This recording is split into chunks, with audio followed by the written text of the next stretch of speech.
All right, everybody, thank you for joining us for another edition of Choose Your Path. That's right, today we are going to be continuing our journey in the Choose Your Path series with Matt from Pokemon Classics. Thank you for joining us today. If you'd like to do a quick introduction of yourself for people that do not know you, if they don't. Well, absolutely. First of all, thanks for having me. My name's Matt. I go by Pokemon Classics on all the social media channels on YouTube.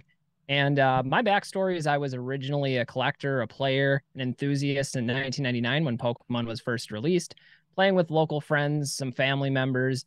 And then it kind of evolved from there. I eventually took over running a league at my local community game store inside the mall.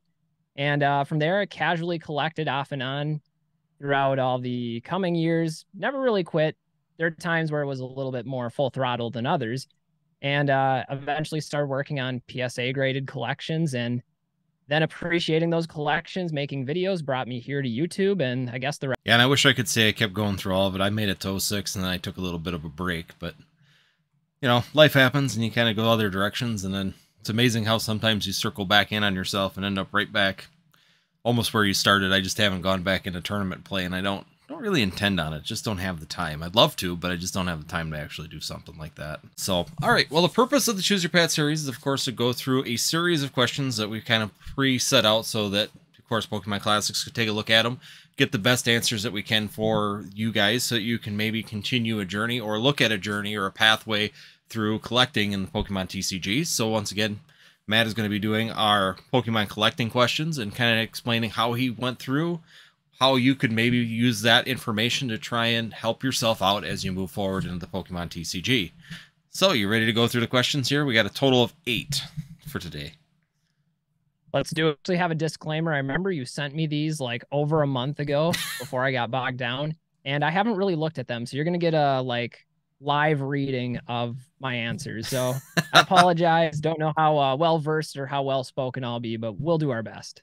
Yeah, well, most of the time, most of the questions are pretty simple to put together anyways, but I just like giving them sometimes ahead of time because for certain niches, there can be really trip-up questions. You really want to maybe put some information together on them. But for collecting, I don't think that there's very many trip-up questions or that kind of stuff for it. It's just more of your journey and more of how you did things at the end of the day. So, so the first question we have is, how have you been collecting Pokemon cards? Well, originally when I first started, my goal was to create binder collections of all the sets that I was originally exposed to as a kid, which was primarily the Wizards of the Coast era. Again, I started in 1999, so obviously that was base set. And I remember I had the forethought at the time, reflecting as a 6th grade or 7th grade student, seeing other collectibles like Magic the Gathering and being like, base set is probably where it's going to be at. And so I wanted to collect the first edition base set. And anytime I came across even a common or an uncommon that I didn't have, I was willing to make whatever trade was necessary to get that, to add it to the binder collection. It was a much more difficult process then because you didn't know when you were going to actually have the opportunity to encounter some of those cards. You couldn't just go to a card store every day when you were younger like that, or go online and find and fish up a card that you needed. So that was kind of one of the early goals, was first edition base set. But ultimately, I wanted to do binder sets of all those early sets. I really like the gym sets. Gym Challenge is one of my all-time favorites. And the Neo sets in particular are probably my favorite era of Pokemon. So originally it started with that. And then as my taste matured a little bit and I was watching YouTube videos in 2010, 2011, seeing guys like Rusty, TCA Gaming, or Gem Pokemon Zach amassing these PSA graded sets, I was like, that's the way to go. They're more displayable. They're going to be in the same condition. And so that conditional aspect to my collecting really started in that 2010, 2011 era. And since then, it was buying collections off eBay, rating out cards, putting the ones that I needed in my collection, maybe upgrading conditions occasionally. And then the extras would be sold off to reproduce, just basically rinse, wash, and repeat. So that's kind of the direction my collecting has taken. I have branched out into a few different areas of collecting beyond just Wizards of the Coast, but really it's that early stuff that I grew up with in childhood that ultimately I'm most passionate about. Yeah, it's interesting to me that you actually have a very similar taste in the Neo generation, because I like base set, I like jungle. You know, I do like the original ones that when I started, when Pokemon came out, I was actually about 12 years old. So those are the ones, of course, you're trying to get the TCG. I started Magic, moved the Pokemon. But I always did love the Neo The Neo era to me was always one of them standout ones that I did really love, and I had a lot of cards. And I was actually finding my old binder collections, and I still do have a lot of the Neo era cards from Neo Genesis and Neo Destiny. So it's really exciting that, you know, that was one of my exciting sets. I do still like that. So yeah, it's kind of interesting that you actually did fall into the same kind of trend where you like the Neo era over, you know, base set. I mean, first gen is always going to have a place in your heart, but personally for me, the Neo eras were definitely a little bit more cohesive to what I was looking for. Well, and you know the saying, great minds think alike. So this is just further evidence that we're on the same wavelength here. There we go. Yeah, we're both thinking the exact same way. It's a Midwest thing. We'll just go with that. Yeah. Next question we have on a list is, what progression have you made in your Pokemon collecting journey? Well, a lot of that progression came early on in both phases. The binder collection phase as a kid, like I said, I was running a league, so that gave me the opportunity to see people regularly, make trades, buy cards, sometimes sell cards. And it was a lot more social of an experience. I think you mentioned playing the card game. That's something I really miss and something I had the opportunity to do quite a bit throughout those years of running the league. But I was able to get a lot of the collection completed at that point. And then as I got older and had more disposable income, there was still that nagging urge to finish off the collection because there were various holes here and there. And that's where the beauty of the internet and places like eBay really came through for me, because that social element was gone, at least for a while, until it boomeranged back here once the interest in Pokemon has rejuvenated. And now the social experience is entirely different. It's not necessarily getting together to play the card game, but rather going to these larger events and conventions and things, which I think is awesome. But as far as progress with collecting, when it got to that second phase of collecting graded cards, well, then it was, like I was saying earlier, buying up collections, grading cards, grading some of the original cards that I had in my personal collection as well. But condition wasn't really an aspect early on.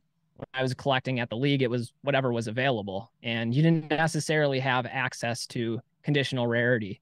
So that became the way that I could stay immersed in the hobby and stay, I don't know, challenged in some ways, is always looking for that conditional upgrade. So I've made a lot of progress on that. There's obviously some holes still in the collection. Some of them will be there permanently, I'm sure, but that's the chase. That's what makes it fun. Yeah, and once you complete something, it's fun to try and always do the chase, and that's, you know, it's like I've been talking about even on my channel. My big chase is Flareon collection. I'm a big Flareon fan. I always have been. There are a lot of Flareons to be collecting throughout time, and right now, main goal is just get one of everything. Conditional is not, like you said, for a collector. For me as a collector person, I'm not looking at trying to get all PSA 10s right off the bat. To me, the bigger goal is to get them all, finish the collection, and then, like you said, continue to upgrade and chase those holes that you have to try and increase that grading. So you get from a 4 to a 10 or from a 9 to a 10 and continually kind of switch them out. Once you get them all, now you got time to play and continue to try and improve that collection at the end of the day. That's what I really try to do for myself in the collecting aspect currently. Well, I think more broadly, that's just really good advice to anybody out there that's collecting, is you start with whatever your interest is and you branch out from there and constantly look for a way to further expand and go down these different rabbit holes. And that's one of the things that Pokemon is so great about, is there is such an expansive amount of territory to cover that even once you complete a collection goal, it usually spawns like 5 or 6 additional goals that become secondary. And then eventually they can take over that primary focus once you've achieved. So there's always something. It's that continuous improvement ideology. I think that's something that a lot of people gravitate towards. It is too, and I mean that's just even like doing the Flareon collection. You know, you start doing a Flareon collection, and then pretty soon, well, I kind of like the Jolteons too. As you're looking through Flareons, you're running the Jolteons, and it's going to Jolteons. Then it's like, well, why don't I go for EVs? Because hey, there's some really cool EV cards out there that would be really nice to kind of tie the other two. So I said, you like you said, you can completely get expansive and continue to grow your collection as you continue to move forward. So definitely, you know, and like I said, conditional rarity is definitely, to me, if it gets to be important at some point in your collection, but when you're starting out, I don't see it as being a number one factor. Sometimes just getting the collection is the number one step, and then moving to conditional rarity as you move forward. Absolutely. All right, so now we're going to go on to number 3, which is what drew you to the cards you are collecting now? I think I touched on this a little bit, but for me, Pokemon was less about I don't know, keeping up with everything that was recent or vying into different areas like Japanese cards or promo cards or rare trophy cards. And I know that's an interest of a lot of higher end collectors out there. But for me, it's always been channeled by nostalgia. And I had such a great experience with friends, family members, community members running the league that it's those types of memories that I associate to the cards, specifically with some of the artworks of those earlier sets. So that's where my love of the early Wizards of the Coast set cards come from. I know they're mass produced. I know they're not necessarily rare by metrics that we could use to apply to other subsets within the larger Pokemon franchise, but it's really that emotional and sentimental attachment to that era of Pokemon that I'm most interested in. Yeah, and that's the same with me. I mean, since Jungle, really did love, the Flareon. So once again, I'm go back to that. It's something that drew my attention at the beginning, and it's just something that it's nostalgic to me to continue to move that forward. And even so, coming in, I still do like base sets. Granted, I can't afford a lot of them just because, life moves on, 3 kids and everything else gets a little bit tight on the budget to be able to spend big money on like first edition sets and things like that to grow your collection. But time, definitely taking your time and going to what you love is definitely a huge aspect when it comes down to it. And I think there's a lot of people out there that are motivated by that sentimentality and the nostalgia that Pokemon brings. And maybe that'll be the case for a lot of these kids that are younger, that are growing up with Modern. And I'm sure Modern will have that appeal to people, but it just never really has for me because that wasn't my lived experience growing up. And props to everybody that does enjoy other subsets of Pokemon. Like I said, that's one of the great things is there's so much diversity within this hobby that there really is something for everybody. Yeah, and I agree. I mean, just because we're drawn to the, that's always a big argument we have too when you go down to Pokemon collecting. And if you're looking at futuristically, where do you best position yourself in the markets to be, futuristically successful? And, you can sit there and say, for us, yes, you can go back to the original OGs, going all the way back to WotC and going through that area. Yeah, a lot of us our age are definitely drawn to that because of the nostalgic factor. We remember buying, our parents taking us and buying packs of Pokemon cards. We remember going to the local game stores and, like us, the collecting stores, and actually playing the TCG with friends and stuff, even on the playground. Like I said, I can't even tell you how many Charizards, base set Charizards hit the pavement because we were just playing Pokemon right out in the schoolyard. You never had value to it back then, but you're drawn back to it because you remember doing that. And I personally remember that stuff, which is the nostalgic factor, which is, like you said, for my son, it's probably not going to be WotC. He's probably never going to have as much interest as WotC as he does opening the modern cards, where now he's playing Pokemon with the modern sets. He's going to draw that nostalgia factor, and that's definitely anything that you have to consider in the market and futuristically when it comes down to it. And that's the hopes. That's going to keep the whole hobby alive, is to keep moving up the next generation. Yeah, I was just going to say that's a healthy dynamic that builds the generational interest. Mm-hmm. Yep, got to keep it rolling somehow, and that's definitely, nostalgia is definitely a big factor to it when you look at it as the broad spectrum. All right, moving on to number 4. How much have you spent on your current collection, roughly? I honestly don't think I could quantify that just because it's been such a large range of time. Early on, probably not that much. I mean, my parents didn't have the financial means to buy us a lot of cards or packs. I could probably count on 2 hands how many packs I opened in the first couple of years that were purchased. A lot of my cards came through trading with people. I had some friends early on give me cards before I started. I didn't really want to be involved in Pokemon initially. I thought it was another passing fad, and I guess to some degree it was. But there are a lot of friends that like pulled me in kicking and screaming. They're like, here, you can have this cool Onyx card. It's a giant rock snake. And I'm like, all right, that is kind of cool. You got me there. And so that played a role early on.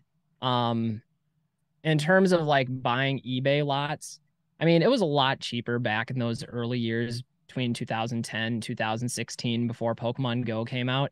And I feel like for most of the expenses that I had, flipping some of the extra cards usually paid off the bulk of those purchases, maybe sometimes even profiting a bit on it. So I never really kept track of the amount being spent in that way. And it didn't really make sense to either. So I don't know. I guess that for a short answer, probably a lot more than what any normal sane person would deem as a healthy, like discretionary income spent on something.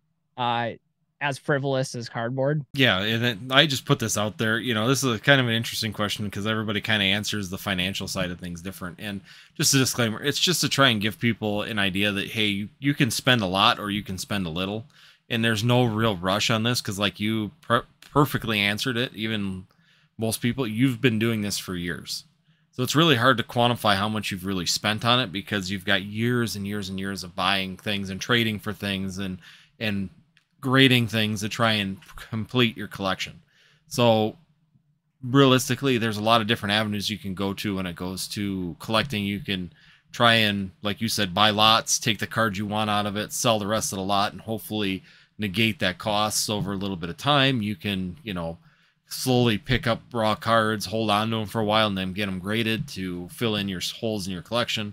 So realistically, there's a lot of different avenues that you can go to, but a lot of times it's just funny to hear where people go with how much they've actually spent. And then I think as you think about it, even yourself, you're like, I've spent way too much money on shiny cardboard in my lifetime.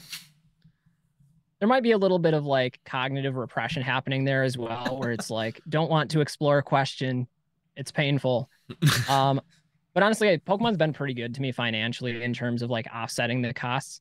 Again, if I was just looking at straight expenses outside of any like recouped cost from selling cards, I'm sure it would be well into the 5 figures for whatever that's worth. Yeah, I mean, I'm probably not far off from that myself. I mean, I know I'm well into the 5 figures already just on stuff I've purchased over the last. The funny thing is that you sit there and, like you said, you quantify how much you've actually made back to on it, overall, but I know what I've spent in Pokemon is nowhere near been bought back. I mean, that's okay. I mean, I went into it with the mindset of doing that with the collection side. And, collection to me has value because it's nostalgic to me and it's what I want to see and what I want to have. So that's not a problem for me to spend that kind of money. Yeah, and if people can be responsible with their discretionary spending, and that's all it ever was for me, it's not like I was leveraging credit or doing any other sort of risky financial plays just for the sake of a potential flip on an item. It was, here's my extra spending money. This is how I'm going to choose to entertain myself. I'm going to buy some cards and we'll flip the extras to hopefully offset the purchase cost. If it works that way, great. If not, yeah, that's okay because that's, again, just the entertainment aspect of it. Exactly. I mean, that's even something I've preached quite a bit is just, it's expendable money. I'm not taking money. I'm not using my credit cards to go and buy an expensive card in hopes of turning it into a bigger amount of money. Trying to beat the interest payments and everything else that goes with that. To me, that's not an acceptable way of doing it. If you have expendable money, like I tell my wife, I was either A, going to go buy some guns for going hunting, or B, I'm going to go buy Pokemon cards. So, I mean, that's realistically where it comes down to is I probably have quite a few less guns than what I would have really probably had in my collection on that end. But hey, I enjoy the Pokemon cards. They're fun to have, and it takes me back to my childhood also. There you go. All right. Well, now we're already down to number 5, which is what was the primary way you have funded your growing collection? I know you kind of answered that in the last one, but I don't know if you can elaborate maybe a little bit more. Yeah, I guess I'll expand upon it a little bit. Early on, like I said, the cost of cards and buying up lots, they were a lot more accessible and a lot cheaper. So it made that a little bit easier, especially in terms of discretionary income. Granted, we have inflation that happens over the course of every year, and last couple of years in particular have been brutal. But the way prices of cards have increased and attention to Pokemon has increased in these last few years comparatively to earlier, significantly different. So that discretionary income did a lot more for me early on. And I think that was a large way of financing the collection is because, you did have multiple options available. I think throughout the years of like 2011 to 2014, I probably bought like 6 different complete first edition Shining sets. And I think that was actually like full Neo Destiny sets, including the Shining cards. And I don't know, I recall at least a couple of those sets being in the $200 to $300 or $400 price range. And that just seems like ridiculous by today's standards. And granted, even though a little bit of money might not have, well, let me backtrack a little bit. Where I was getting paid less at that point in my career, but not so much less to offset the difference, if that makes sense. So it was able to do a lot more for me in those early years. Yeah, and that's a big factor too. Even now, when it comes down to Pokemon cards, the last few years has really slowed down even for myself.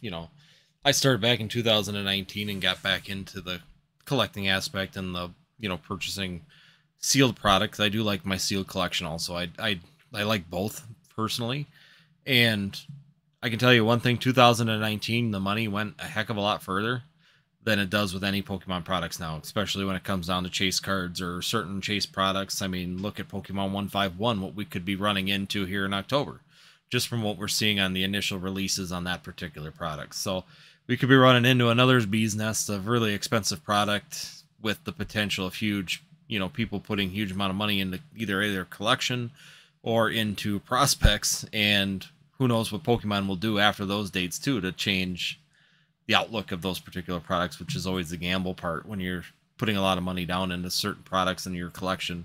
You're hoping that it continues to move in the right direction and, Pokemon doesn't pull the shenanigans and completely reprint the crap out of things that you weren't expecting.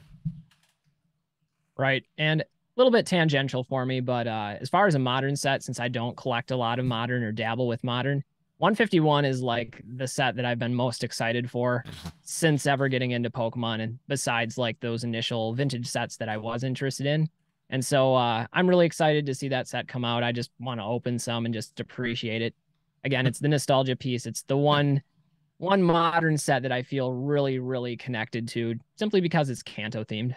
It is. And to me, that's why I said that. Even said in my videos, this is going to be big when it first got announced. They didn't even have a set laid out, and they had the initial name pulled, and it was on Poke Beach, Pokemon 151, and it's like this can only mean one thing. If you're a Pokemon fan through and through, you know what Pokemon 151 entitles, and then going back a year ago, you knew that they had finally cleared up the whole legal situation with Kadabra. So it's like, yeah, we know it's coming. They finally had the ability to do this set, and I am really hoping that it's as big and as good as what we're seeing, because I am really excited. This is probably the first set in probably the last 2 years since, Eevee Heroes and Evolving Skies that I am super excited. I'm even more excited than Evolving Skies to open the set. I think this set is going to be just really exciting for myself, and it's going to be really fun for, like, with my son, opening Kanto cards, going back to that original 151 Pokedex, going back to red, blue, and yellow, and just getting after it for that original 151 set. Well, I've said this jokingly, but there is an element of seriousness to it that I view myself as sort of the canary in the coal mines when it comes to modern sets, where if it's a modern set that I'm excited for, that usually spells good things for everyone because I'm almost exclusively a vintage collector.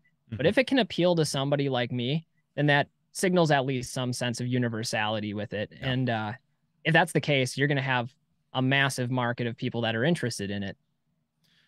And we are already seeing it. I mean, we don't even know what the actual numbers are for products or anything like that, or how much we're going to see. But yet, the figures that we've seen for pre-orders and everything on this set, and what's happening in Japan currently with this set, is just telling you what we could be looking forward to it. So it's really going to be interesting to see how this rolls out, and I'm really hoping I can get product. This is one of them sets I'm not even personally looking at it as much investment wise as I am just fun. I want to open and relive, and open those Kanto cards and be able to get those cards. So that's definitely, it's more exciting to open for me at this point than it is to actually even look at the investment side of it. Same.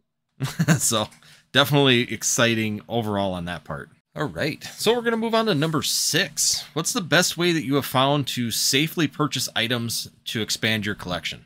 The vast majority of my purchases have come through eBay. And maybe it's just like a little bit of early bias of that being like the only platform available to buy across the country.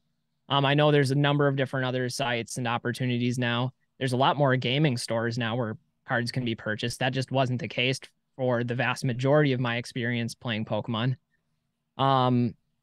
Otherwise, a lot of social media sites too, like Whatnot, TCG Player, those weren't around. So they're never really things that I've started doing myself. I've got this boomer tendency to just like what's familiar and not appreciate change as much as I probably should.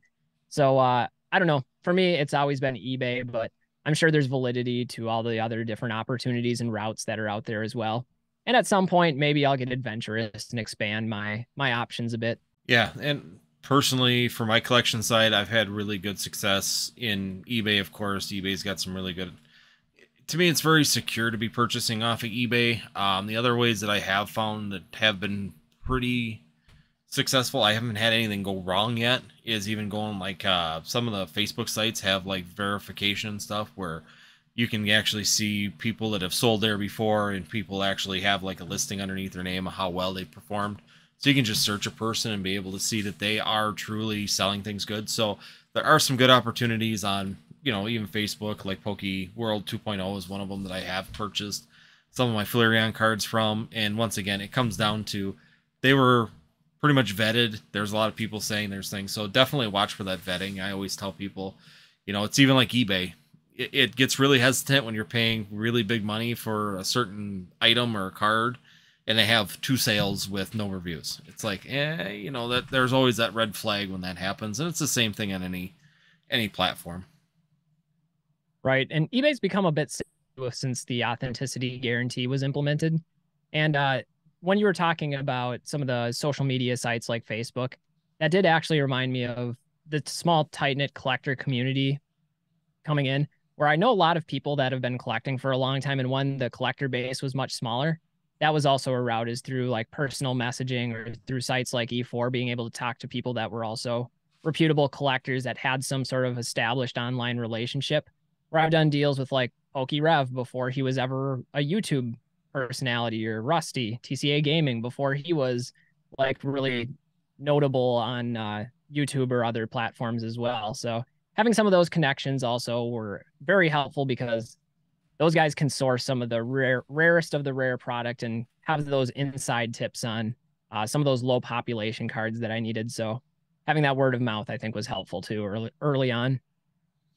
Yeah, and I mean, especially for someone like yourself, where you've been in the community pretty much since the beginning, so you've built those little networks, and that's, I came in 2019, right before everything went crazy. So I said I wish I would have came back in 2016, like I was kind of on the fence about, but I had a, not even a year old child at the time, and it's like, yeah, do I really? Because even my wife even laughs at me. She's like, if you go all in. And she said, do we really have the income to be potentially spending all this money on collection? It's like, no, you're right. So I waited, and like you said, as you get a little bit older, your income increases in your careers and things like that, and then you get more of that expendable money to be able to do this. So, and once again, you don't build those connections in that short amount of time, and I will say I've had some really good luck getting some good connections with people, and it makes the hobby a lot more fun, and it makes it a little bit easier when you're trying to build your collection. I can go, even Dan at Catch 'em All Collectibles, I can message Dan and say, hey, do you have these cards? Or Rock Pokemon, do you have, these graded cards available? Well, no, but so-and-so does, so you should go talk to, this person, because I know that they're really big on that. And that's always a big help when it comes down to searching out your collection.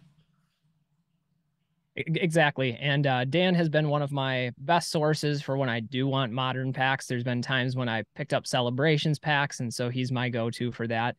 As well as doing some Christmas shopping. I've got a niece and nephew that enjoy Pokemon cards, and they like modern stuff. So reached out to Dan for that. If you can support people that are friends that are, I think, doing great work for the community, Yep. It's kind of nice. And they're also much more knowledgeable in that area than me. So when I ask for booster packs, I'm like, what are the good ones? You choose. Send me the good stuff. Yeah, send me the good packs, and give me give me the best price you can. I'm not trying to get lowball, but if you can give me best price you can, and I'm willing to help you out. And yeah, you can. It's interesting. You see a lot of things on YouTube platform, and you see a lot of us up on the screen like now. But there's a lot of times that we're discussing probably 3 times more. Even in live chats, we talk a lot, but even in the background, we're all talking with each other, on Discords and on Instagram messaging, and we're all over the place talking to each other and always helping each other out. And people have questions, and you send them this direction, and you need something, go talk to this, and they send you this direction. So there's always that community aspect when it comes down, especially in collecting. it's huge to try and build that network of thing, and that's the number one thing I think I would tell anybody when you're starting in the collecting and you're really seriously looking at building a collection. Talk to people, get out there and message in the background, join the Discord groups, join e-forums, and follow people on Instagram. And if you have questions, I don't think there's a single person in the community that I found so far that if I asked you a question about something that they'd be like, no, I'm not talking to you. Most people, 99% of the people answer back and at least give you a direction to go to. Yeah, and like everybody has some level of expertise on something. For a lot of people out there, it's on multiple things, but it's that collective hive mind that ultimately is needed for all of us. Even those of us that have been around since the beginning, there are areas that I know nothing about. And that's where you have to like concede that and go to those that do and recognize that there are so many sources of information now that are readily available. You just have to be willing to look, be willing to ask, and most people are going to reciprocate that. Yeah, absolutely. And I mean, I get people ask me questions all the time, and I'm not afraid to sit there and have help them out the best that I can, or at least get them in the right direction.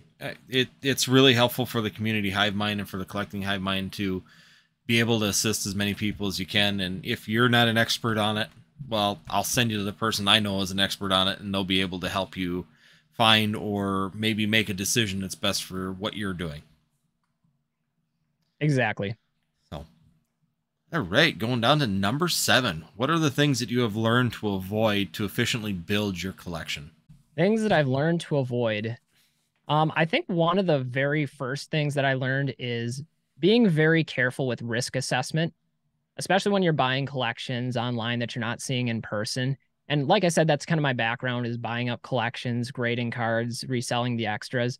And I think it's natural human tendency to take the best case scenario when you're appraising something. And that's not always the case. Usually you want to assume like the worst case scenario. That way you'll just be pleasantly surprised if it's better, but not horrifically disappointed if it doesn't come back the way you intended.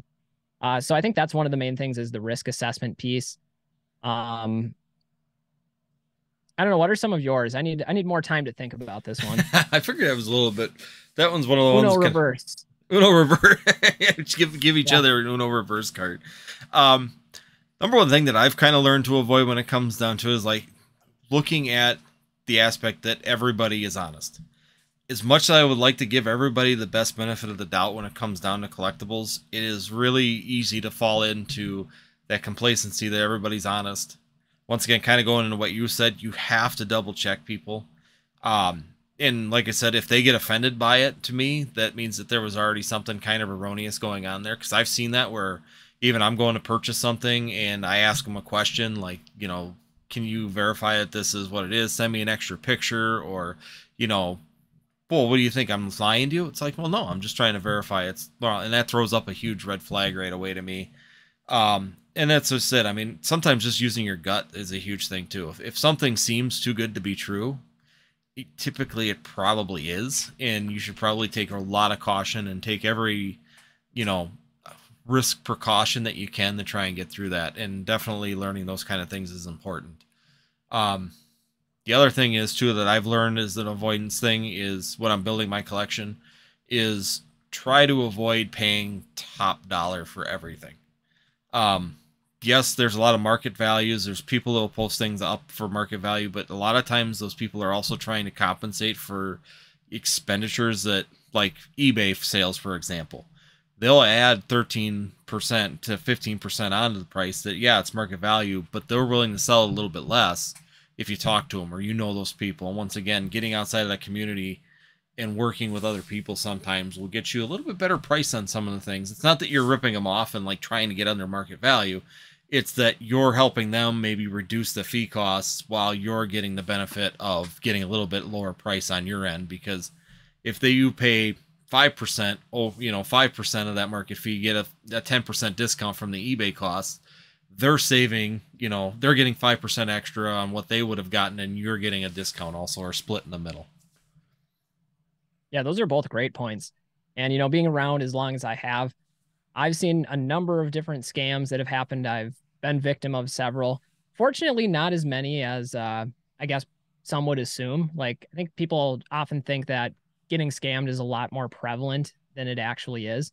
But that doesn't negate the fact that it does happen, and it is a probably more common situation than what it should be. Um, Tying into that, I think like confirmation bias and just being careful of what you're putting authority into is also something that's maybe tied into scamming, but not as intentionally. I think a lot of times people are looking for expert advice, telling them exactly what to do, what to buy, when to buy it, where to buy it, what to sell it for. And I'd be a little bit hesitant of that. I think if you don't have the self confidence or the experience or the knowledge to make some of those decisions on your own, that you're probably not in a qualified position to be doing it, at least not on any grand scale. That's probably a recipe for disaster. So I think my advice there would just be start small, scale up, build up that reservoir of experience and knowledge to the point where you do feel comfortable, and still absolutely look for other perspectives and talk to people and get advice, but always take that through your own lens of your own experience, your own judgment. Because I think a lot of people are out there just telling people what they want to be told, and people, as ourselves, just natural human psychology, want to be told what we want, not necessarily what's best for us. Yeah, and that's a huge part of it too. At the end of the day, is just making sure. And that was another point that I kind of was going off of when we were talking. I was kind of brainstorming a little bit on that too. And the avoidance thing is just trying to remember that when you're trying to build a collection, avoidances is to just try to realize that collecting building is not a time sensitive thing. Avoid rushing into these things, because a lot of times collections can take decades if you want them to. There's no time constraint on how quickly you need to collect or get your goals for your collecting. You can spread them out. You can wait for the good deals. You can wait out some things and really play, once again, using your knowledge of how the markets work and how things happen in other hobbies and in this hobby itself. You can wait things out and get them at a good place and avoid rushing. That's the best way I could probably talk about it, is just avoid rushing into things, because time is on your side and it's not something that you need to necessarily jump in on everything immediately, spend a huge amount of money and just get it now. That's not really the best mindset when it comes down to building your own collection. It's really take your time, avoid rushing into something, and really using your knowledge to try and grow slowly over time. I mean, even my Flareon collection, I started in 2019. I'm probably about 30%, 35% complete. So it's not like I'm rushing on it. It's definitely something that I'm working on slowly over time. I think that's a good point as well. And I don't know, it's maybe just a personal thing, but in any sort of transaction, financial decision within Pokemon or outside of it, I don't do well under time sensitive deadlines and pressure, to the point where I'd rather pass up on a good deal if I don't feel comfortable about it in the moment. Even if my initial gut reaction and instinct is like, this is too good to pass up, I would rather not make a terrible decision than make a terrible decision and have that time spent, or not have that time spent thinking about it. I should rephrase that. I'd rather lose out on a potential opportunity, but be methodical in my thought process than rush into a decision. That's just me, though.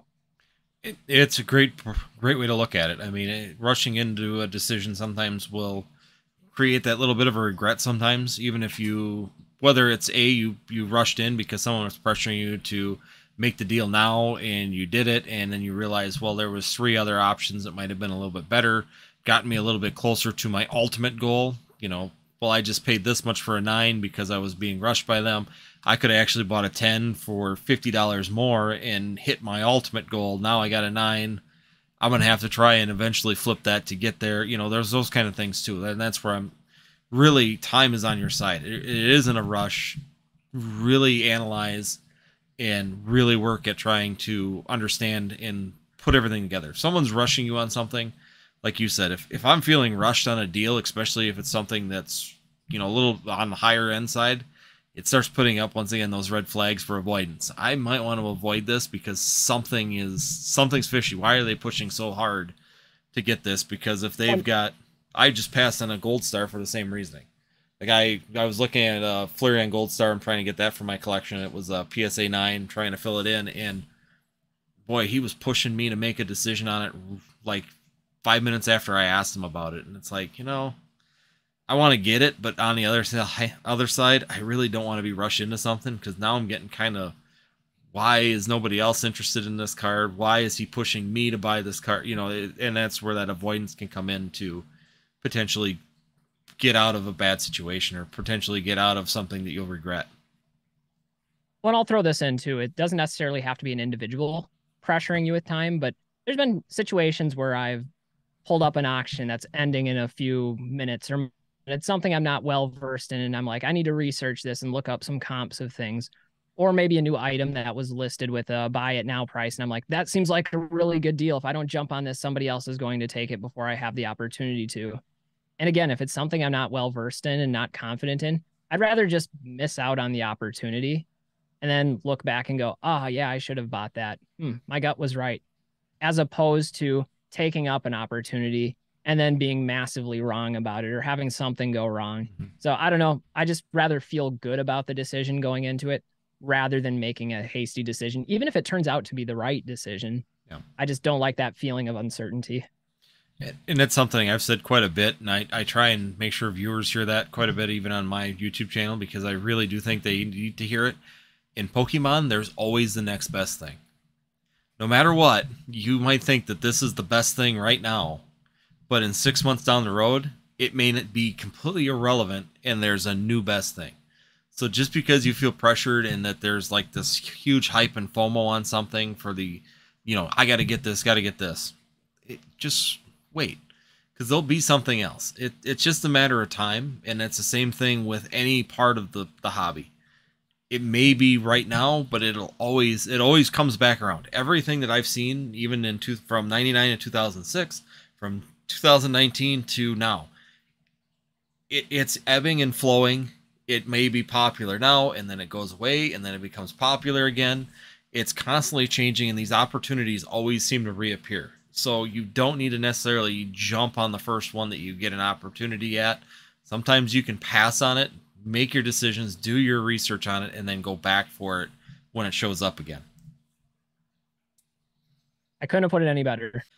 All right. Well, we finally made it to the last question of the night, and that is going to be best way you have learned to build connections while you've been collecting. This is probably the most important thing, I think. Originally, when I was collecting, in those early days, like I said, it was a communal experience. We had the league. It was all about the nostalgia and just being there with friends and family members. And then that was something that was missing for me for a long time with Pokemon. There was like I don't even know, like 15 years, 10, 15, something like that, where it was almost completely in isolation, where it became focused just on the cards. For me, to build those connections has been the most rewarding part of collecting in the last 5 to 10 years. Really, it's come from a few different places. First, just having those social media outlets. We talked a little bit about Discord. I didn't know what Discord was a couple of years ago. I don't even know if it existed a couple of years ago. Like I said, I have boomer tendencies where I don't take to change as well as most people do. But that's been great, being able to converse with people on there, throw random memes up for people to look at. I don't do a lot of posting, but I do a lot of reading, and I really enjoy seeing what's new in people's lives. I've been a member of E4 forum for a long time. A lot of established collectors there. Some of us go back a long ways, and some of those people are people that I've met since then. Some I haven't, but we have a good banter and some good relationships there. And it's because we have a shared interest. YouTube was really big for me because when I started my YouTube channel, the whole purpose was reviewing some of my collection. I don't keep all of my collection on hand. And so I was like, it'd be great to have pictures and videos and stuff to go back and look to and just kind of archive things. That way I have more accessibility to it. Mm-hmm. And so when I started making collection videos, other people were interested. The comments that I've gotten from people over the years have been amazing. And then there's other people that have started YouTube channels, some before me, some after me, some at about the same time. And now we've gone to conventions like Collecticon, and there's been other Pokemon events. I was down in Las Vegas for Pokemon Saves the World. Met a lot of really cool people there. That's where I first met Dan, Catch 'em All Collectibles, and Nick, Old School Pokemon. Those guys were great.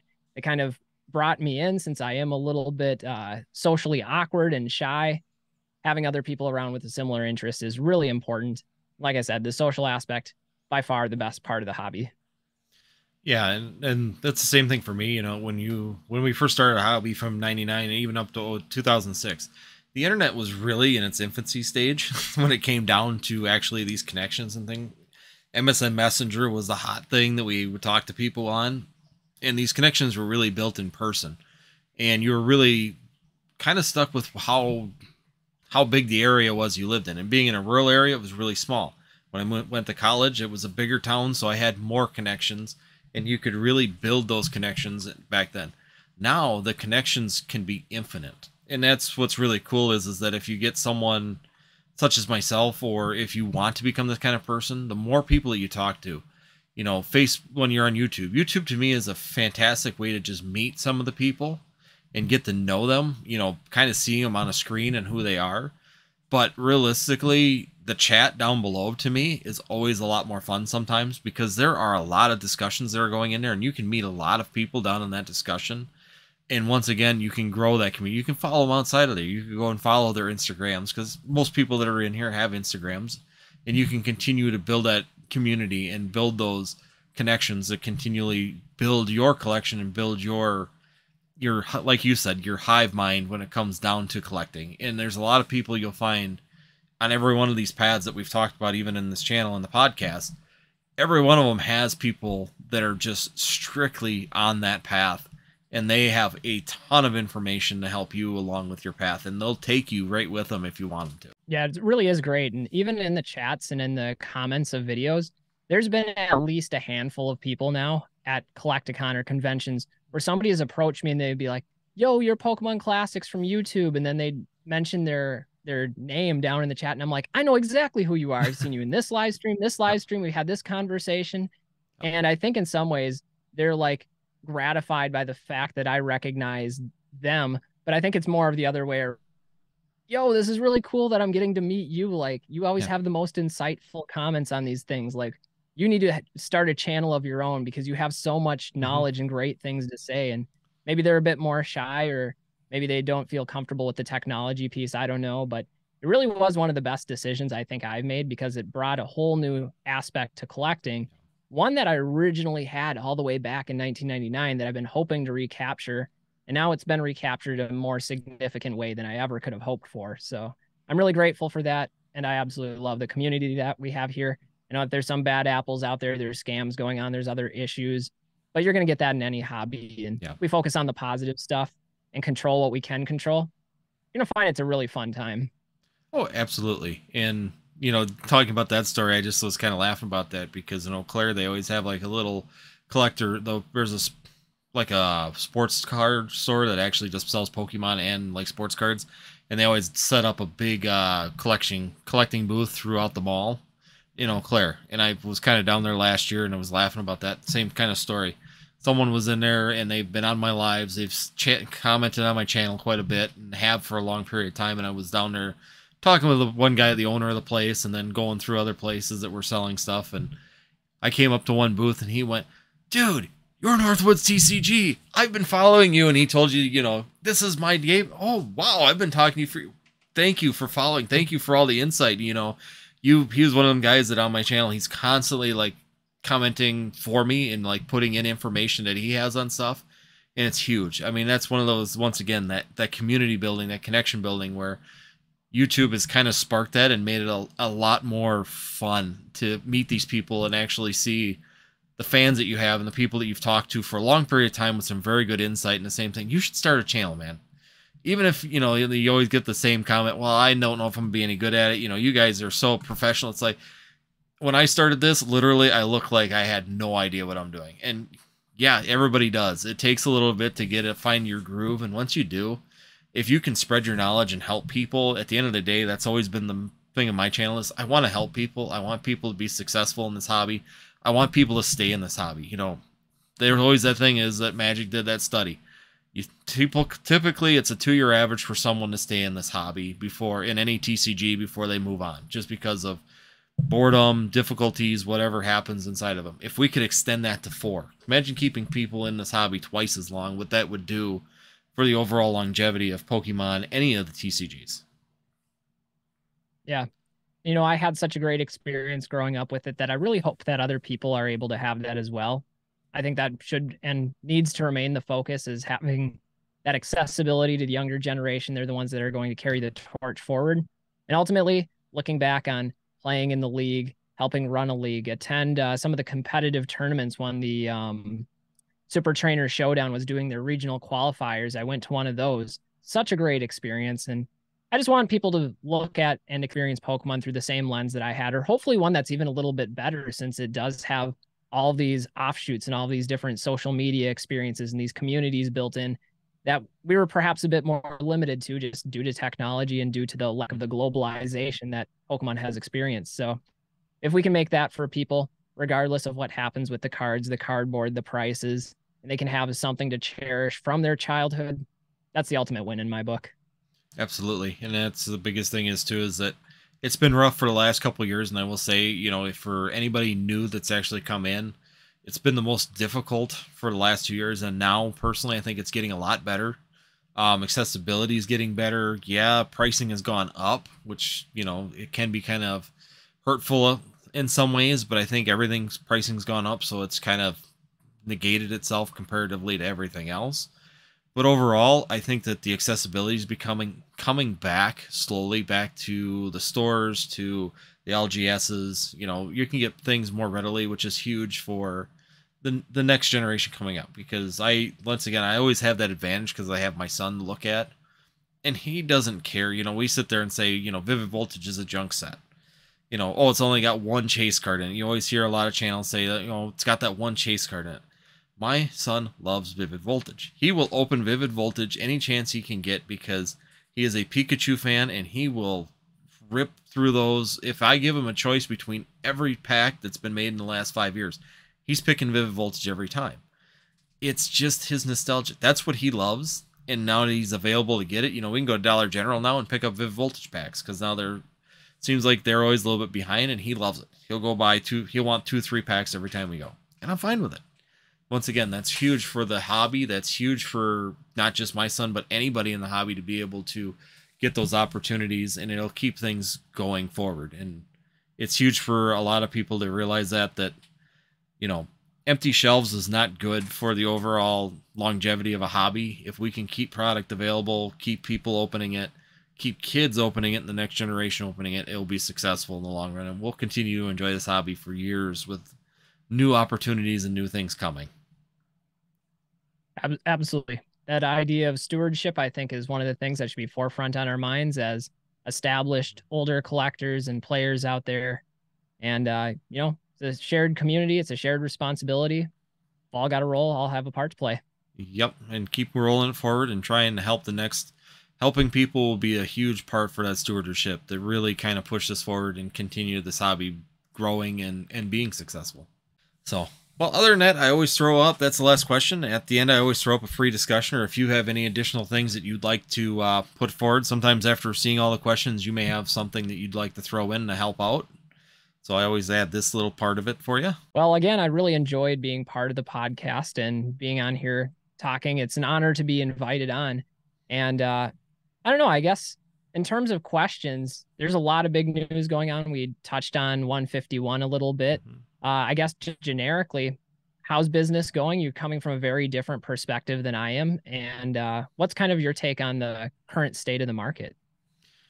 I think personally, the state of the market's doing well. I do know that there is a little bit of a hardship going into Scarlet and Violet. I think everybody's kind of seeing that we kind of predicted it. I think anybody that's been in Pokemon, you know, some people say that Scarlet and Violet's going to fail. It's junk. Nobody's taking interest in it.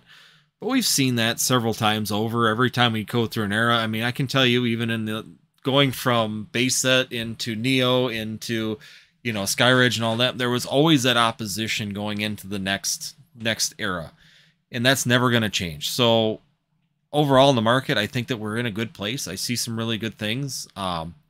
Overall, I'm still seeing interest. I'm seeing a lot of people showing up even on my channel that say I'm new and I'm really excited to learn about some things, you know, and that's huge to me. To see new people continuing to roll in this hobby is really great for the market overall. And yes, I think Scarlet and Violet is going to be a little bit slow moving in, just like we saw with Sword and Shield coming in. The first 3-4 sets is a little slow, and I think that it'll come around. I think 151 is probably going to be a huge draw, and that's probably going to be the real kickstart.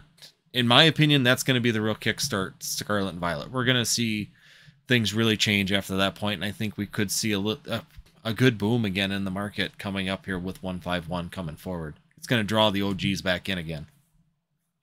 That's kind of the impression that I have, and the reason I brought up the question to begin with is it does seem to be like a pretty strong paradigm shift for Pokemon in a lot of ways. Not just the fact that it's a new generation with Scarlet and Violet, but the anime steering away from the traditional Ash and Pikachu story.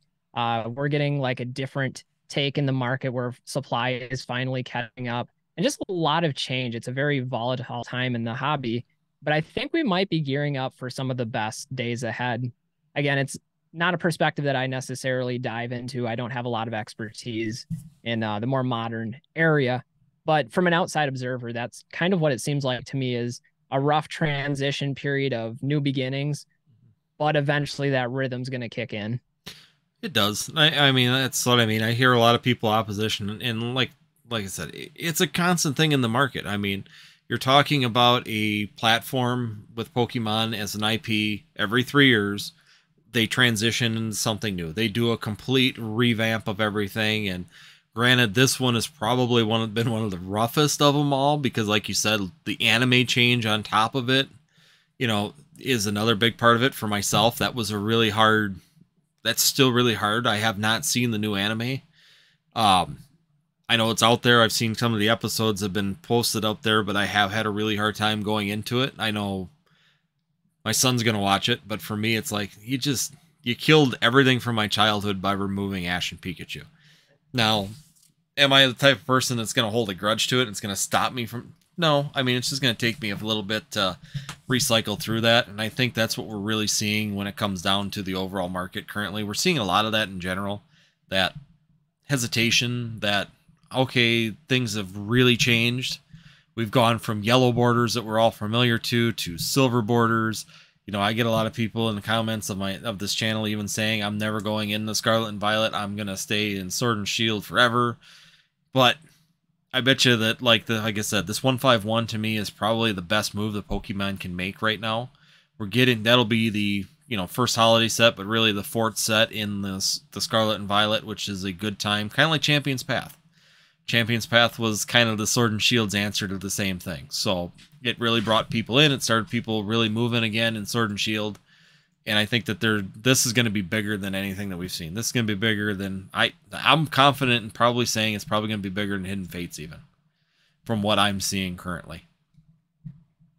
Yeah, and it just gives me a little bit of optimism moving forward that the Pokemon franchise as a franchise isn't totally shunning the past, that it almost seems like this olive branch offering where it's like, yeah, we're going in a lot of new directions. We're taking the time to explore some new uncharted territory. Yep. But we acknowledge our history and where we've come from. And here's the way we can acknowledge that is through that 151 set. That's kind of how I'm interpreting it. I might be reading too much into it. But if that is the trend that Pokemon decides to take as a media franchise, then I'm on board. I think that shows that there's ear to the ground, being aware of what those feelings are out there from those of us that have been established, that have been around since the beginning, that perhaps there's a little bit of a disconnect, but then also wanting to acknowledge the future. And if you can merge the future and the past together in a meaningful way, then I'm on board.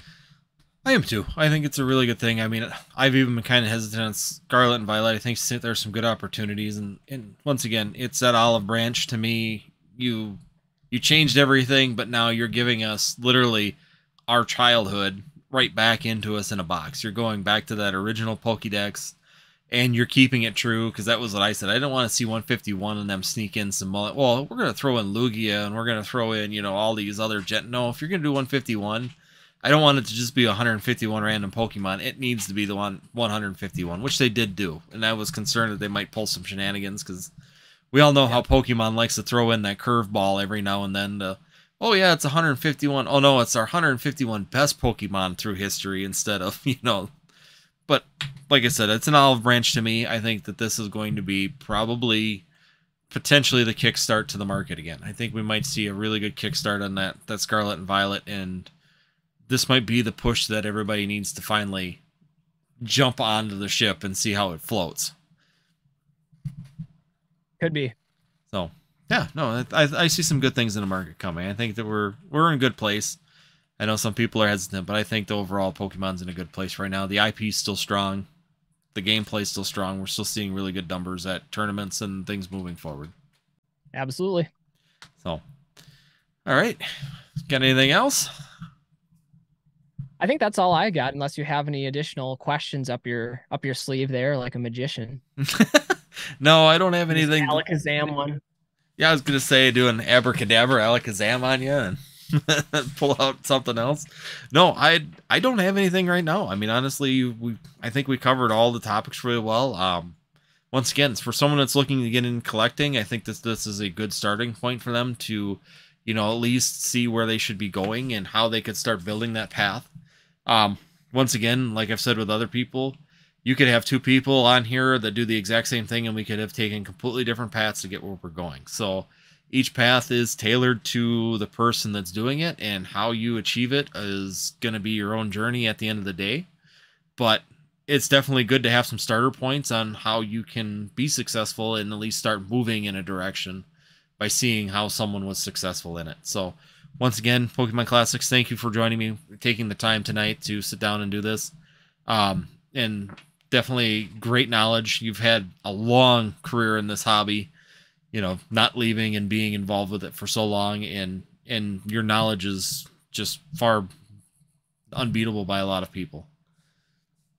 I don't know if I'd go that far, but it has been a great experience all the years in the hobby. It's only getting better. So if anybody is on the fence about collecting, definitely give it a shot. Be open-minded to it. Try to make fun first and foremost. And if that's the attitude you approach it with, you can't help but be successful. So again, I just want to say another thank you for having me on. It is an honor to be on here. And for all the kind words that you've offered to me, however unjustified some of them might be, it's been a blast. Yeah, it just the fact that you're willing to share your knowledge is a huge factor when it comes down to this series, and that's exactly what this is for. So once again, thank you for taking the time. It's awesome to have you here. Once again, if you want to find Pokemon Classics, of course, I will be having his channel and all of his information down below in the description, so you guys can definitely jump on to his YouTube channel, his Instagram. Do you have a Discord? I was going to ask you that. Do you actually have a Discord, or do you just hang out in Professor Oaks and other ones? I just hang out in Professor Oaks, and okay. Whichever ones I'm a part of, I almost never post. I don't know what I'm doing. Like I said, boomer tendencies. Yeah. But at least that way, if you want to, you can find him on Professor Oak's Discord also. He's on there quite a bit, I know, in the conversation. So, but otherwise, I will put up all of his other social media so that way you can get a hold of him. If you have any questions for him, definitely, I know that he's willing to answer questions on information on things that are going on in the Pokemon TCG. But other than that, guys, thanks for joining us. Next on deck that we will be having on the Choose Your Path series is going to be Nick from Old School. Since you brought him up earlier, he will be joining us here the following week. And we'll be having a good discussion on how he is doing in his end of the world. Other than that, thank you everybody for joining us once again for this podcast of Choose Your Path. And we will see you next time here on Northwoods TCG.